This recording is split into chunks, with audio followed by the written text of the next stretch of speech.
పాట పాడిన రీతిగా మరి ఎలాంటి వాడు ఎంత గౌరవమైన ముఖానుభవ దినమున మరణించడం కదా. దేవుని వాక్యం సెలవిస్తుంది, మరణము చూడక బ్రతుకున్న విరుగుడు.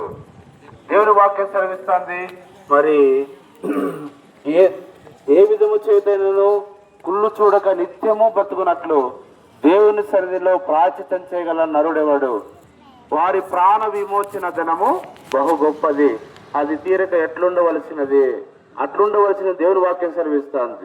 ప్రియమైన వారులారా, ఒకడు లోకమంతా సంపాదించుకొని తన ప్రాణం పోగొట్టుకుంటే వానికి ఏమి ప్రయోజనం, దానికి ప్రతిగా ఏమి ఇయ్యగలడని దేవుని వాక్యం సెలవిస్తుంది. కాబట్టి ఈరోజు లోకమంతా సంపాదించుకొని మరి ప్రాణం పోగొట్టుకుంటే ఏదైనా ఇవ్వగలమా? ఏది మనము ఆ ప్రాణానికి ఎంత డబ్బు ఇచ్చినా ఎంత ధనం ఇచ్చినా, మరి అన్నిటికి ఎంత డబ్బు ఇచ్చినా ఎంత ధనం ఇచ్చినా మరి ప్రాణం విలువే ఎంతో గొప్పది. కాబట్టి వారి ప్రాణ విమోచన ధనము బహు గొప్పది. మరి ఈరోజు నీ ప్రాణ విమోచనను మరి బహు గొప్పదని దేవుని వాక్యం సెలవిస్తుంది. మరి ఈ ప్రాణ విమోచన ధనము గొప్పది. ఈ పాప విమోచన నుంచి మరి ఎవరు తప్పించేదంటే కేవలము యేసుక్రీస్తు వారు ఒక్కరే. దేవుడు వాక్యం సెలవిస్తాడు, దేవునికి నరులకు మధ్యవర్తి ఒకడే, ఆయనే క్రీస్తేస్తున్నాడు. ఈయన అందరి కొరకు, మన పాపముల కొరకు ఆయన మనందరి కొరకు చనిపోయి రక్తం చిందించడం వల్ల పాపానికి విమోచన దొరికింది. అందుకే దేవుని వాక్యం సెలవిస్తోంది, రక్తం చిందించకుండా పాపానికి విడుదల లేదని దేవుని వాక్యం సెలవిస్తోంది. రక్తం చిందించకుంటే పాపానికి విడుదల లేదని దేవుని వాక్యం సెలవిస్తోంది. కాబట్టి ఈరోజు మానవుని పాపములను కడగడానికి, మానవుని పాపను తీసివేయడానికి ప్రభువైన యేసుక్రీస్తు వారు ఆయన పరలోకం నుంచి భూలోకములకు వచ్చి మన పాపముల నిమిత్తమై, మన అపరాధముల నిమిత్తమై చనిపోయి సమాధిలో చేయబడి మూడో దినము లేచి ఆయన మృత్యుంజయ తిరిగి లేచాడు.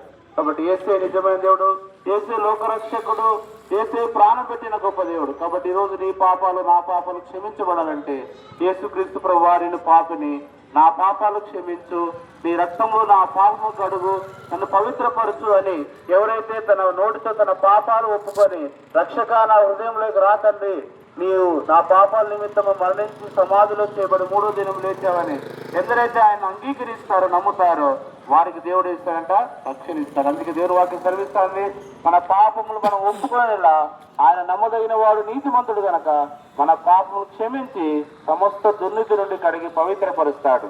కాబట్టి నేడే మన పాపములు ఒప్పుకొని దేవుడిచ్చే రక్షణను, పరలోక రాజ్యాన్ని పొందుకుందాం. నేడే యేసుక్రీస్తు నందు విశ్వాసం ఉంచండి, అప్పుడు నీవును నీ ఇంటి వారు రక్షణ పొందుతారు. దేవుడు మిమ్మల్ని, మీ కుటుంబాన్ని, మీ పట్టణాన్ని, మీ గ్రామాన్ని, దేవుడు ఈ బిజినెస్ దేవుడు దీవించి ఆశ్రయించును గాక. మరి ప్రియమైన వాళ్ళారా, మీరు ఇంకా యేసు ప్రభు గురించి అనేకమైన విషయాలు మీరు తెలుసుకోవాలి ఆశకున్నట్లయితే మీ గ్రామంలో, వెనకతల ప్రాంతంలోనే, మన నల్లల బావి ప్రాంతంలోనే ఎఫ్రతా ప్రార్థనా మందిరం అని అక్కడ ప్రతి ఆదివారం ఉదయం 10:30 ఆరాధన ఉంటుంది. మరి అక్కడికి వచ్చినట్లయితే అనేకమైన విషయాలు దైవజనులు తెలియజేస్తారు.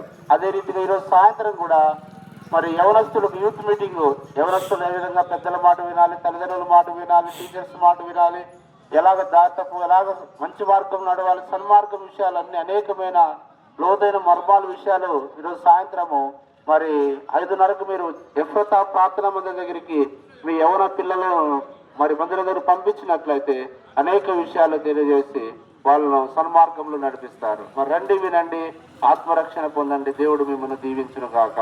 ఆమేన్.